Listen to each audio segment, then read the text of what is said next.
Couple questions. Can you've had some emotional moments at the end of the regular season, Big 12 and Waco, and then just looked like just relief on your face as you kind of hugged Coach Campbell. Can you talk a little bit about just what goes into that feeling of celebration and also just... I really, my relationship with Coach is so unique. Like, I feel so safe with him, and that is so hard for me to allow someone like him to know me really well. Like, he knows me inside and out.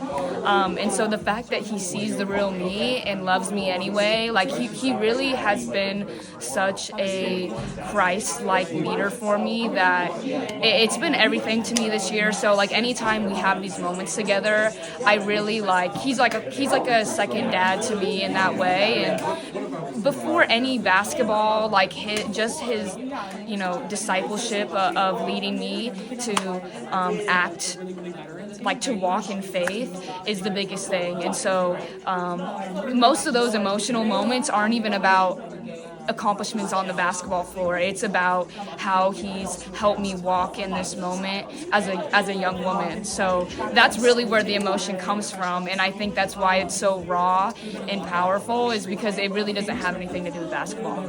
How hard is that? I mean, when you're a player that I'm sure you went into the portal, highly coveted both times, right, and looking for your spot, but to have that level of willingness to be vulnerable, to get to know that he was the right person to lead you. Yeah, I mean, it wasn't easy at first. I tried to fight him because, I never had let a coach in like that. And that's not necessarily my past coach's fault. It's also some of my fault for not being willing to walk in that type of relationship. But I tried to fight it, and it wasn't working. And he was mad at me, and I was mad at him. And we kind of had it out one day, and it was more, he was mad at me because I was acting like a someone that is not, who I'm supposed to be.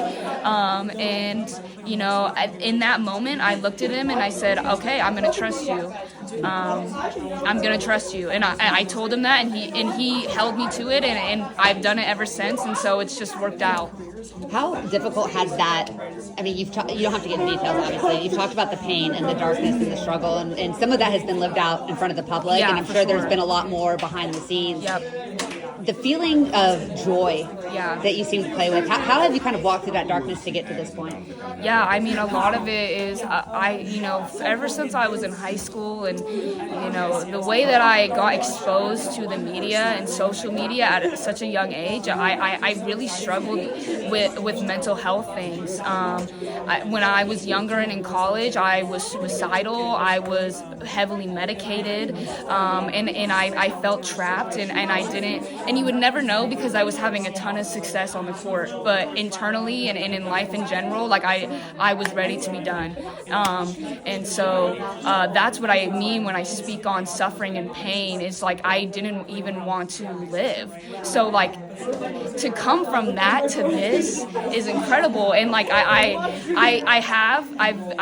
been praying all year, like, God, I know you've given me this testimony to share it with the world and shed your light, and I think that this is the year and this is the moment that he wants people to know my story and how he's just taken me literally from the depths of wanting to die to this moment of loving life. And even if basketball went away today, I truly would want to be here and love these people. So like that's really my story with God, and he's just so powerful. That's what I mean when I say that he's delivered me from literally the worst suffering ever.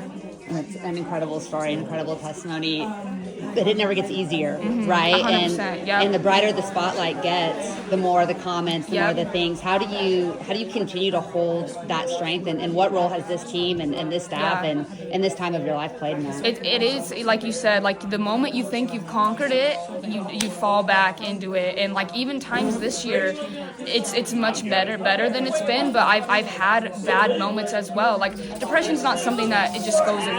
You struggle, you have to deal with it for the rest of your life. It's truly the people that God has placed in my life. These girls have meant everything. They make me want to show up to practice every day. I could literally go 0 for 5 or 0 for 10 in the previous game, and I want to come into practice and be around them. Like, the people God has put around me have been everything.